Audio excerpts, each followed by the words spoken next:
Hello, everyone. Welcome. Thank you for joining me for Ambition, a Minuet in Power. So, last time we went out to another party, and we didn't have anything substantial that I could remember happen. The most that I can remember happening was I was feeling not too well. Had a very runny nose, and I'm feeling a lot better for this one.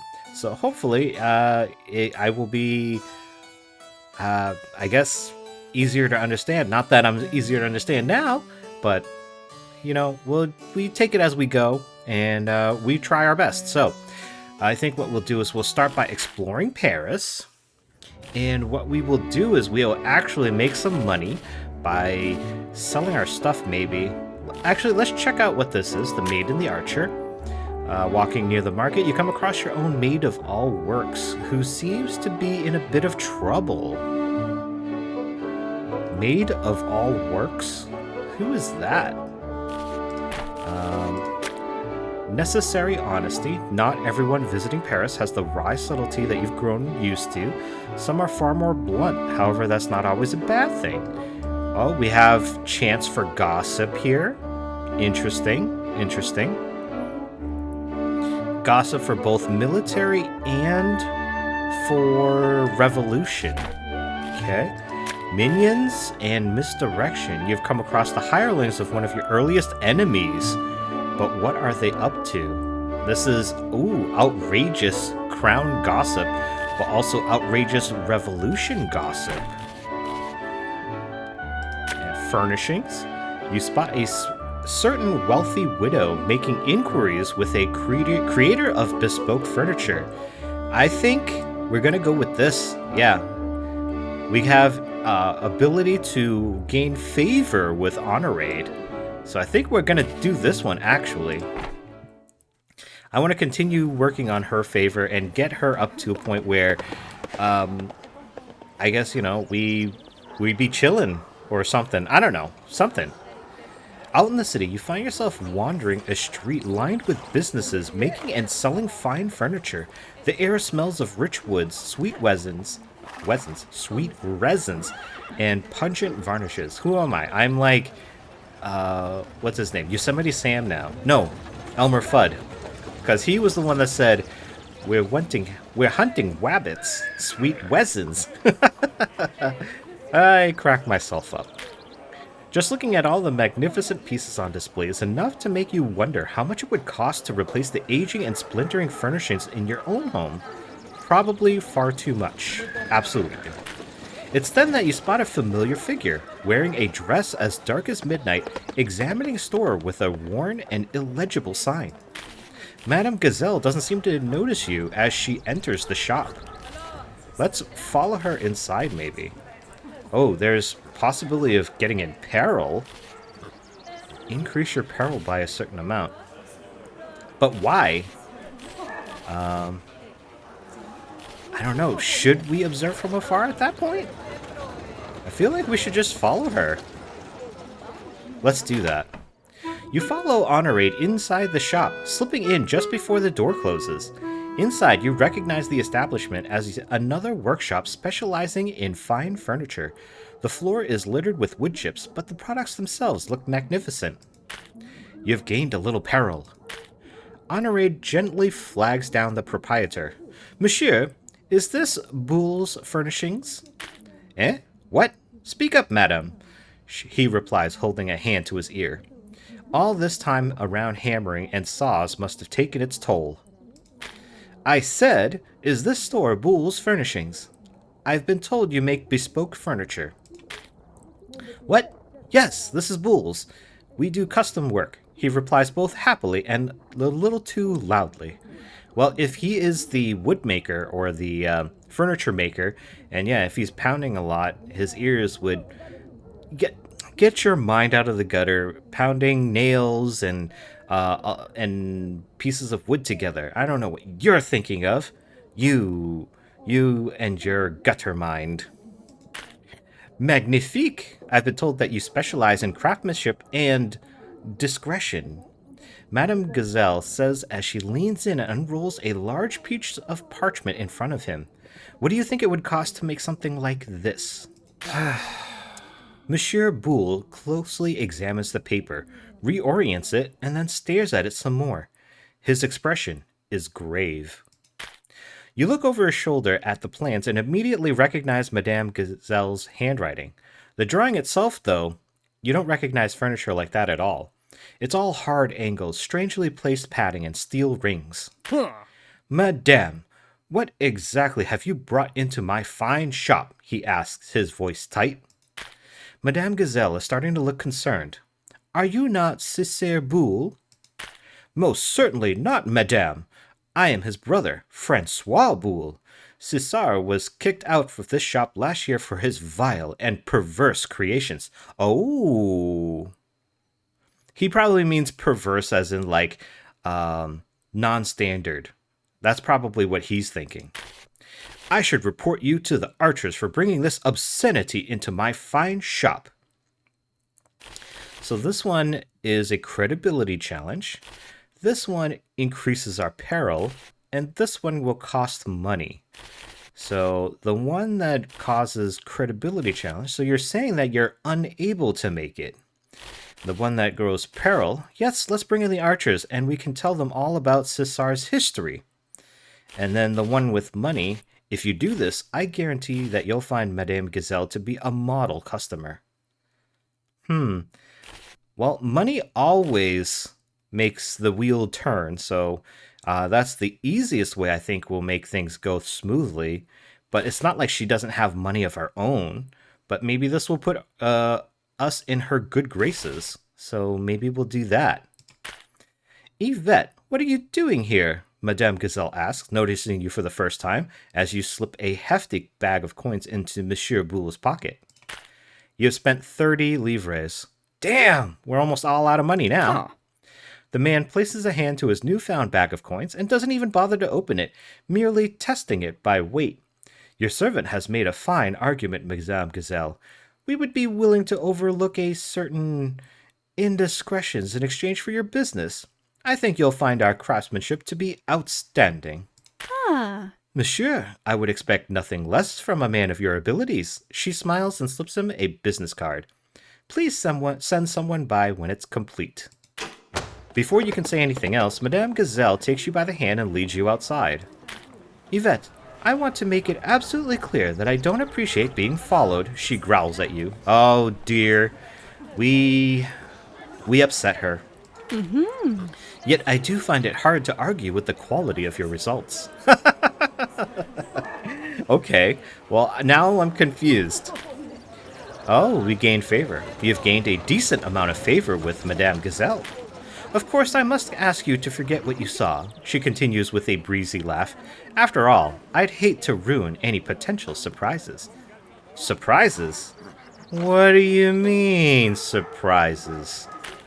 Without another word, Madame Gazelle walks away, leaving you to puzzle over what just happened. Well, that was certainly interesting, to say the least. The next morning, you find a letter on your nightstand. Camille must have brought it in while you were still asleep. It's sealed with a rich purple wax seal bearing the initials HG. Opening it up, you find a letter from Honorade, written in flowing cursive. It might be your imagination, but you think you can smell the slightest hint of perfume on the letter. Chère Yvette, it was truly a pleasure to have your company in the ride home from that otherwise dreary party.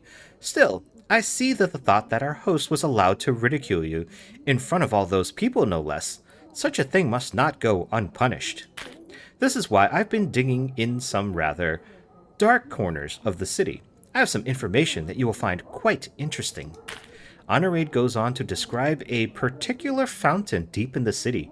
She'd like to meet with you in secret, as she's worried about someone intercepting the letter.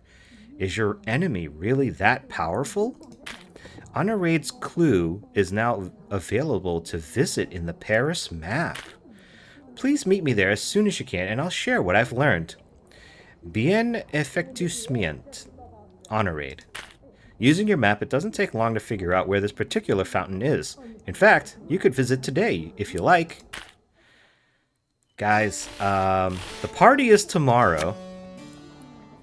Damn. And we don't have a chance to buy any dresses or anything. So this will be an issue. But I suppose we can reuse a dress. I know that it will reduce its, what is it? I forget what they called it, but it will reduce our ability to reuse it again. But, I mean, we gotta follow this. Yeah, I don't know about you guys, but I'm gonna go ahead and follow it. Ooh, possibility to reduce our credibility. Madame Gazelle has invited you to meet her here so that you might discuss what she's learned while researching your hated foe, Viscountess Marcelle de Foix. Man, is there an ability to not go to this and save it for another day? I think I have to save this for another day. I think we're gonna need to go to... I think we're gonna need to buy a dress, I think. Dang. How do I... Can I not check stuff? Let me see. No? If I only have so many options... Let me return to a state, I guess. Okay, here we go. Can we see what we have for dresses at all? So, no. We don't have much money. Oh, here we go. Wardrobe. So, we used both of these dresses recently. I think we last used this one. So, if anything, we should have to move to this one. There's no effect except for the military, but this one is for this event. Let me see, what kind of event this? This is for the bourgeoisie. Okay. So, I guess it wouldn't really... Oh, it would be nice to use that for this. I guess we still have time. We could reuse it then, maybe. I understand, guys, that, you know, as a upper class woman, I shouldn't be reusing dresses, but at the same time, I've got no money, you know. I could probably sell some gossip, but at this point I don't think we have the time to do so. I think what we're going to do is we're going to go to this clue and follow it through. So I think this is what we're going to do, barring everything else. You leave the house earlier than usual that morning, uncertain of how long it'll take you to walk to the fountain that Honorade mentioned in her letter to you. Given that you're still new to skullduggery, you decide to dress in darker clothes and stuck to comfortable walking shoes. Surprisingly enough, you manage to find the fountain without getting turned around. It seems like the perfect place for a meeting like this. There's just enough people wandering around that you won't draw attention, but also few enough that you'll be able to find somewhat secluded to talk. Looking around, you can't spot Madame Gazelle anywhere, so you decide to take a seat at the edge of the fountain. It makes sense to be visible enough that she'll be able to find you without any flashy waving, or signaling. You get comfortable, smooth out your skirt, and pause for a moment to reflect on the decision that led you to a point in your life where you're having secret rendezvous with a glamorous widow to learn the secrets of your most hated enemies. If anything, they must have been some good decisions. I agree. I mean, it's like she's like undergoing like some kind of spy novel, a thriller or something.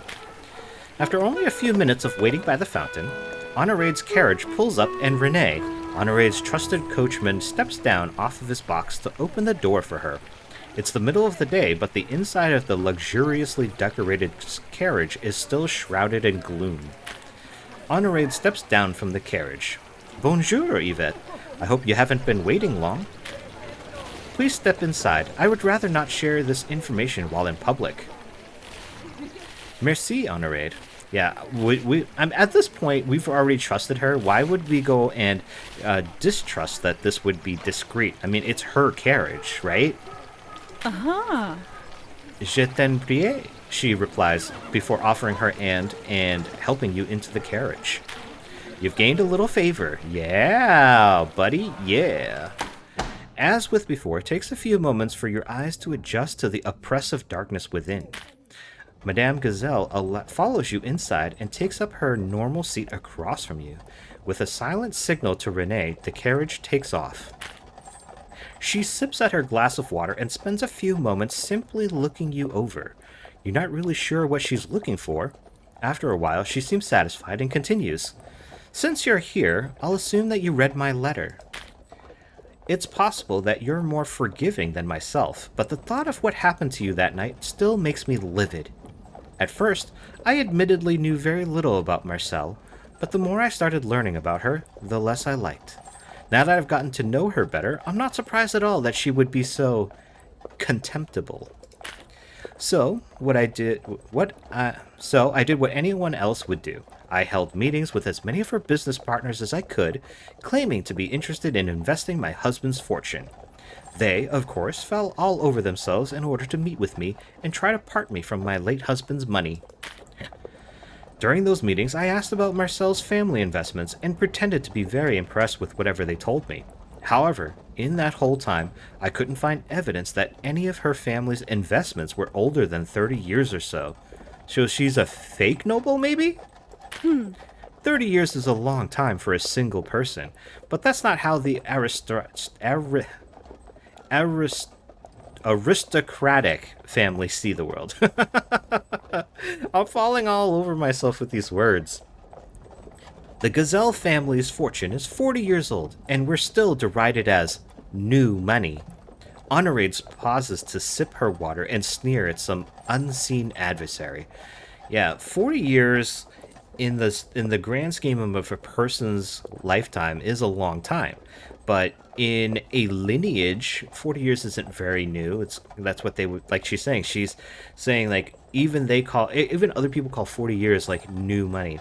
Old money is kind of like you've been here for hundreds of years, probably. As if recent success was something to be ashamed of. To put it simply, why would her family pretend their fortune is older than it really is? I don't know. I mean, if you're rich, but at the same time, the people in power that have been in power for a long time, they probably do look down on people that recently became rich.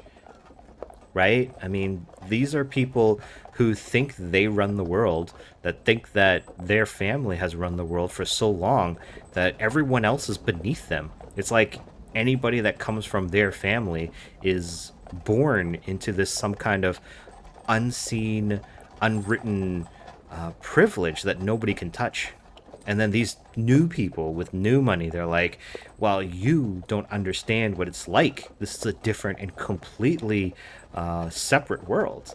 But that's, I mean, to us who are not rich, rich people are rich people, right? You're different from the rest of us, and that's as much as we need to know. That gaudy wretch is hiding something about her money. Knowing what she's like in public, anything she wants to hide must be dark indeed. I think you're right. What now?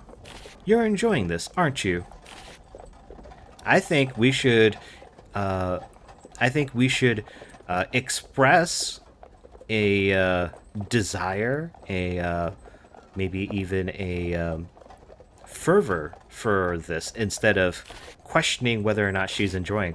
Because honestly, if it were me, I'd want to know. I'd be like, I don't care if you're enjoying it. The fact that we can get one up on somebody else that, like, really destroyed us, took us down a peg, actually 10 to 20 pegs for no reason other than she didn't like somebody else. Like, that had only had to do with me in a, like, ancillary view. It's not like I was the direct target. So we're gonna be tight friends, aren't we, Honorade? Huh. Now you pursue this lead, hatch a plan, and get your revenge. What that requires is really up to you. I'm more than happy to provide you with that information, but I think you'll be better served if you handle the rest yourself. Keep in mind that if you were going to bring about her ruin, the best time to do so would be April 24th, the night of her birthday masquerade. Madame Gazelle chuckles to herself at the thought. Interesting. April 24th. It's her birthday, so she'll make every effort to keep all the attention on herself, which means that any damaging revelations you happen to bring to light will be impossible to ignore. Of course, to do this, you'll need to find both evidence and an invitation. Of course, you could always give up, but I don't think that sort of thing suits you. Madame Gazelle signals to Renee, and the carriage begins to roll to a stop. Pulling back the curtains for a moment, you realize that you're already outside your home. While we must unfortunately part ways, Honorade says as Renee opens the door, I wish you the best of luck in your quest for vengeance. She helps you down from the carriage, and with a crack of Renee's whip, her carriage departs and winds its way into the city. You stop to think about this new information. Marcel is a wealthy aristocrat, but her fortune appears to be younger than she claims. It seems like this knowledge could be useful, but you'll have to dig deeper first. Researching Marcel is now available to visit in the Paris map. With that, you begin to plan your next move against your sworn enemy. If you're going to bring Marcel to ruin, you'll have to be ready by April 24th. Alright. The next day, this is the day of the party, and it takes a whole day to get ready for the party. You wake up to the sound of somebody knocking at your door downstairs. Before you can even get up, you hear Camille cheerily call out, I'll get it! When she answers the door, you hear her spend a minute talking with a man whose harsh voice you don't recognize. When their conversation finishes, Camille heads up to your room. Madame, we need to talk about the rent and my wages. I guess it's at the end of the month, so we need to find money, apparently. Okay, let's ask her what we need to do, and hopefully we can ask who was at the door in a minute. Well, the grumpy man downstairs was our landlord. While we're paid up on our rent through the week, we will need to make sure there's enough for next week. While we didn't need to pay him this week, but next week, we need to have 35 livres for our rent, and 5 livres for my wages, or we could be in trouble. So we need 40 livres per week. Okay. Well, that's gonna be a thing. You now will need to pay both your rent and the wages of your servants every week, or deal with damage to your credibility, or perhaps even peril. Is there anything else, madame? Well, I know why we're paying her 5 livres a week. She's a servant. She's not a slave. So we'll just take breakfast then. With that, Camille heads downstairs to make you breakfast, and you're left to wonder how you'll take care of this. Alright, well, all we can do is go to the party now.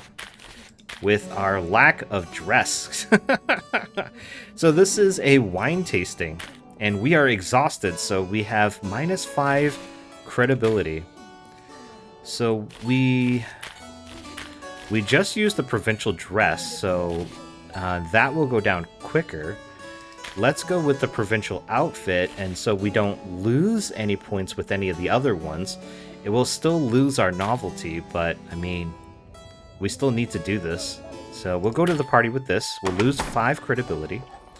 As your carriage nears the party, you consider taking one last moment to assess your preparations.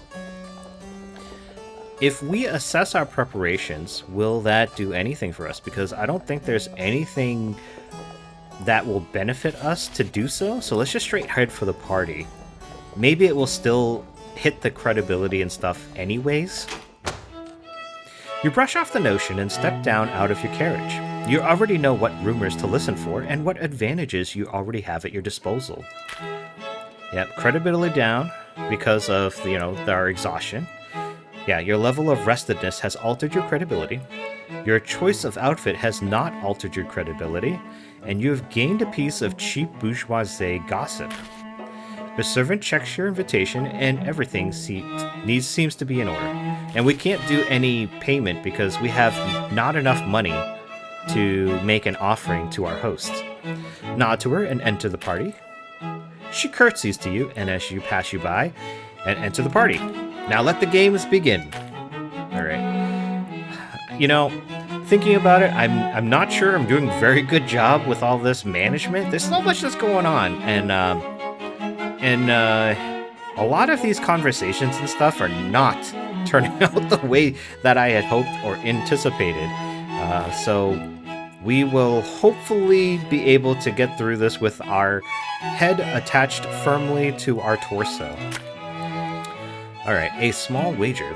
Games or chance might be illegal, but that doesn't mean they aren't widely enjoyed. After all, if the chance to win or lose great fortunes wasn't dangerously thrilling, they'd never need to make a law prohibiting it. So we have a chance to make money, there's a chance for peril, and only reducing our credibility. Yeah, a cultured woman would probably not be caught illegally gambling. So maybe that's not the one to go. Lost coin. A chambermaid has been charged with returning a lost pouch of coins. Perhaps you can assist her with such an endeavor. So we have the chance to make money, chance for peril, to either lose a little bit or gain a lot of it, and then there's a chance to sway our credibility.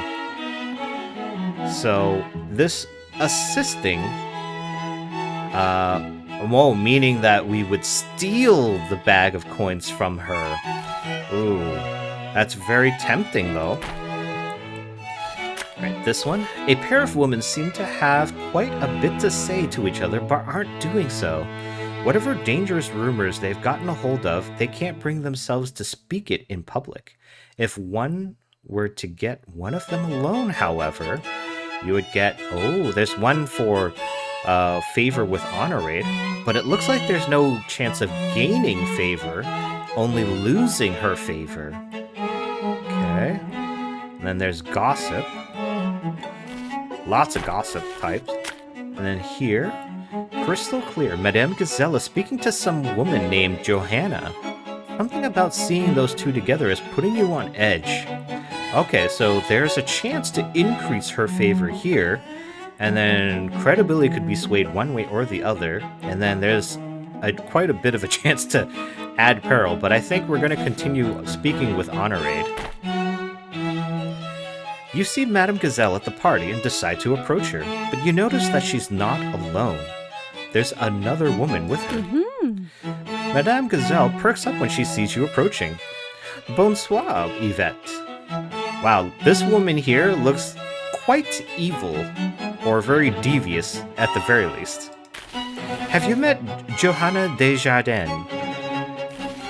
So, not yet, but I'm glad to now. You must know the most interesting people, Madame Gazelle. Or, what have you two been discussing? And then, to be honest, I've never heard of her. Let's go with the first option. I think this is a little bit flattering for both women. You step into the conversation and Madame Gazelle gives you a hidden smile, genuinely glad to have your company. You've gained a little favor with Madame Gazelle. So, as I was saying before, continues Johanna as she flags down a servant and requests 3 glasses of wine. Johanna looks really devious now in her picture now. Oh, we only need 2 of those, says Honorade quietly, but the servant doesn't seem to notice her. Instead, he generously fills 3 glasses and sets them down on a table in front of you. Yeah, because Honorade only drinks water, I've noticed. So, but maybe the servant knows Johanna and knows that she's a drinker. I don't know. Johanna says, what I saw in Austria when I was there was fascinating. The Holy Roman Emperor has enacted reforms focused on social progress and stability. I'm sure you already know what that stability is. I'm sure you already know that stability is a necessary part of any growing economy. Johanna doesn't seem to notice, but Honorade isn't paying attention. She's just staring at the wine in front of her, clutching tightly to the glass of water in her hand. Oh, maybe Madame Gazelle is a recovering alcoholic? Or maybe she knows that alcohol does some bad things to her? Maybe that's a thing. What's wrong? Do you not like this particular vintage? No, it's just that Madame Gazelle replies distantly, swallowing hard. I know. Let's have a toast. Johanna takes a glass and holds it aloft. How about to cooperation and prosperity? You know what? I think Johanna knows that Madame Gazelle is probably an alcoholic, and she's probably trying to do stuff to make her, like, I don't know, make a fool of herself, maybe? Because she looks like a terrible person right now. She looks like she's definitely up to something. You see Madame Gazelle, and she's reaching for a glass, but her hand is shaking. Okay. So we can either say yes to prosperity and encourage Madame Gazelle to take a drink, but let's not do that. We could hold off on the toast. I'd rather hear specifics on what you saw. It says it's an easy credibility challenge, but we're less than a third of the way.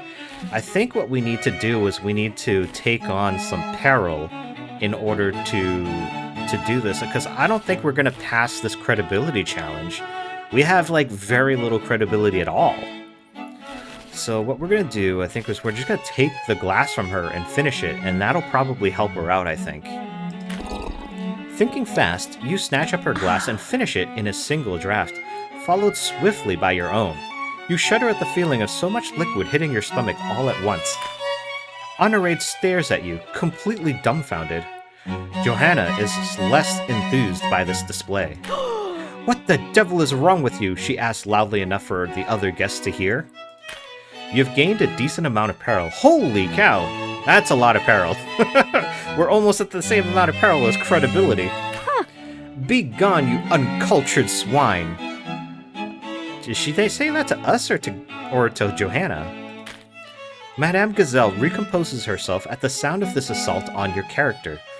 Johanna, perhaps you should be the one that leaves. Johanna stares at both of you, mute with fury. Yeah, I knew she was up to something. She just had that look on her face, man.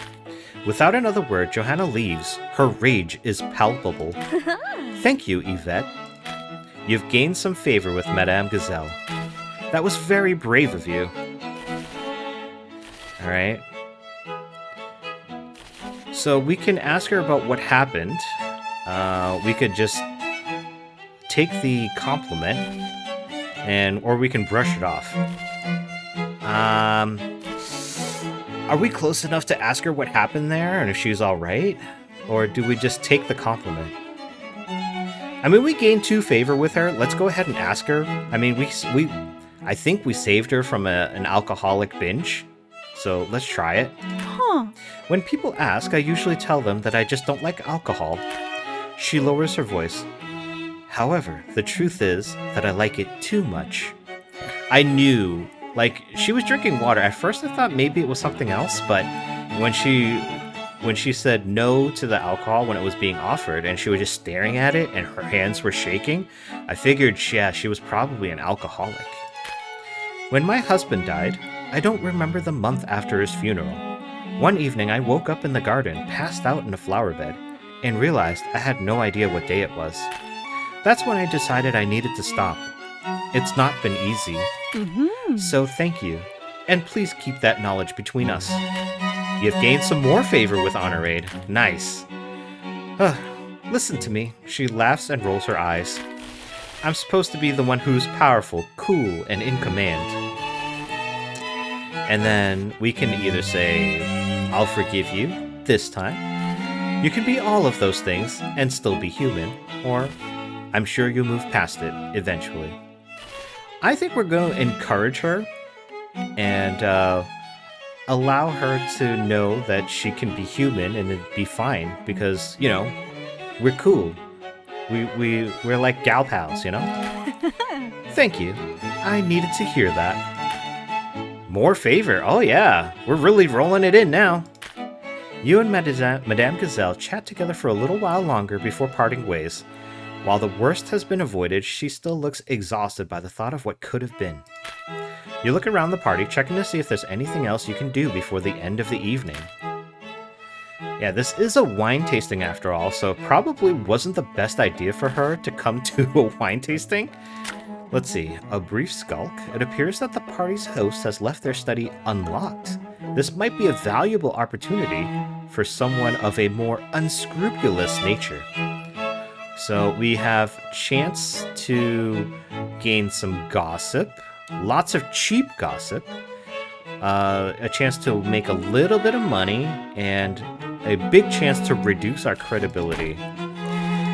There's a hunting party. You notice a woman approaching you, and you sense some sort of amorous intent from her, but something about the whole situation feels off. Something scandalous, to be sure, but you're not certain if you want to be so close to it. So there's chances for peril, chances for credibility, money, and cheap gossip. Trade secret. A pair of women are discussing their businesses and the rumor that come with such dealings. If one were careful, they could walk away with quite a bit of knowledge indeed. So, lots of bourgeoisie gossip, and some credibility and peril. But the gossip could be either cheap or shocking. Let's see, an urgent message. A messenger has arrived at the door bearing some pressing information. The scandalous news might be worth quite a bit if one were to obtain it. Ooh, that's very, very interesting. But what is best here? Let's see. I don't know that I want to go with the stealing. This one here with the women who are talking about rumors, maybe we should go with this one. It's bourgeoisie gossip, and it has a low ability for peril, and a decent ability to sway our credibility in either direction. So maybe we go with this one. Alright, here we go.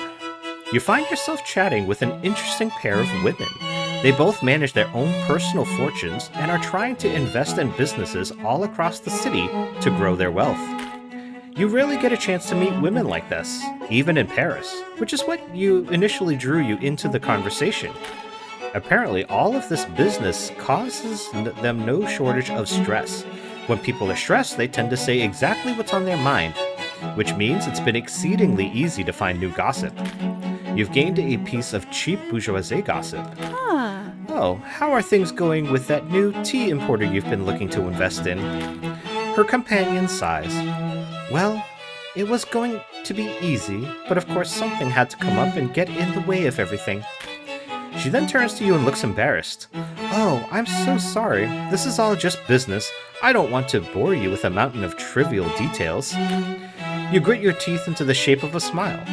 The mountain of trivial details is exactly what you need. Please, we can discuss something more germane.